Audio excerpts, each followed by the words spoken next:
যার গিটারের জাদুকরী সুর আর অনবদ্য গান একসময় মাতিয়েছে কোটি হৃদয়। বাংলা ব্যান্ড সঙ্গীতকে যিনি নিয়ে গেছেন অনন্য এক উচ্চতায়, তিনি কিংবদন্তি রকস্টার আইয়ুব বাচ্চু। গিটার আর গানের কয়েক দশক ধরে শ্রোতাদের মুগ্ধ করা এই শিল্পীর জন্মদিনে তার কর্মময় জীবন ও সৃষ্টিকে স্মরণ করে প্রকাশ পেয়েছে বিশেষ অ্যালবাম উত্তরাধিকার, যেখানে আইয়ুব বাচ্চুর আলোড়ন সৃষ্টিকারী গানগুলো নতুন সঙ্গীত আয়োজনে পরিবেশন করেছে এ সময়ের আলোচিত ৮টি ব্যান্ড ও ১২ জন কণ্ঠশিল্পী। সেই তুমি কেন এত অচেনা হলে কিংবা রূপালী গিটার ফেলে, গানগুলো যেন শুধু গান নয়, বাঙালি শ্রোতাদের আবেগের এক একটি অধ্যায়।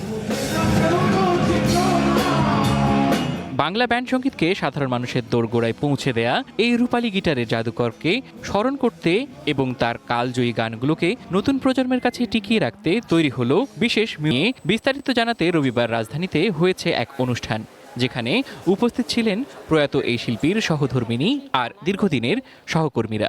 শিল্পীরা তো গানটাই রেখে, যেটা তো একটা প্রপার্টি। এই প্রপার্টিগুলো নিয়ে যারা গাইবে তারাও খুশি হবে, ভালোবেসে। এই প্রজেক্টের পরে হয়তো তো অনেক অ্যালবাম, অনেক গান, সব গানগুলাই এরকম ক্যাসেট আকারে আসবে। মিউজিয়াম না, ওখানে আমার ইচ্ছা একটা হার্ড রক ক্যাফে টাইপের হবে। একটা ক্যাফে থাকবে, স্টুডিও থাকবে, ওখানে প্যাড থাকবে, সবাই তাদের মতো যে গান গাইবে। ওখান থেকে আবার বিভিন্ন প্রোগ্রামও হতে থাকবে। আমি নিশ্চিত খুব ভালো হয়েছে কাজগুলো, কারণ যারা জড়িত তারা সবাই তাদের কাজে সেন্সিয়ার, নিষ্ঠাবান। সুতরাং আমি আশা করবো কাজটা ভালো হয়েছে। যেখানে যে অবস্থায় থাকুক না কেন, আমাদের ভেতরে আর কোনো দূরত্ব থাকতো না।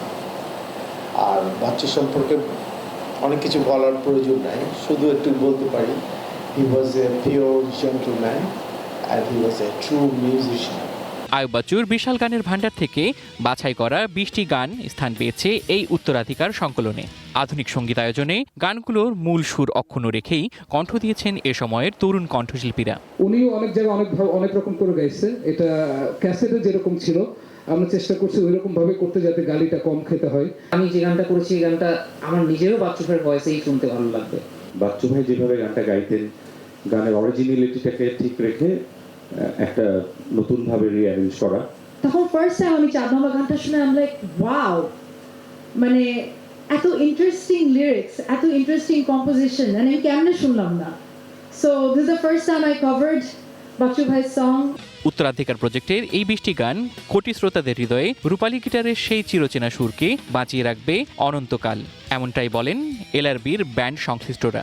জানি যে আপনারা সবাই খুব সুন্দরভাবে এগুলোকে কভার করেছেন, আর ইনশাআল্লাহ আমার মনে হয় সবাই শুনলে ভালো লাগবে। উই বোথ ডিসকাসড ইট যে দোস্ত দুজনে মিলে চলো একটা ইনস্ট্রুমেন্টাল করি, আর আমি যদি কিছু একটা করতাম হয়তো খুব ভালো কিছু একটা সবার জন্য করতে পারতাম। বাচ্চু ভাই একটা ওশান, এবং আমি আমার অন্তঃস্থল থেকে এই প্রজেক্টটা যারা কাজ করেছেন, এত বড় একটা কাজ হয়ে গেল, আমরা আমাদের অজ্ঞাত সারে হয়েছে, আমি বলবো আই স্টিল অ্যাপ্রিশিয়েট ইট।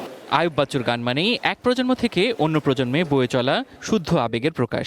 উত্তরাধিকার প্রজেক্টের মাধ্যমে এই সুরের ধারা নতুন প্রজন্মর হাত ধরে বেঁচে থাকবে যুগ যুগ ধরে, এমনটাই প্রত্যাশা শ্রোতা ও সংশ্লিষ্টদের।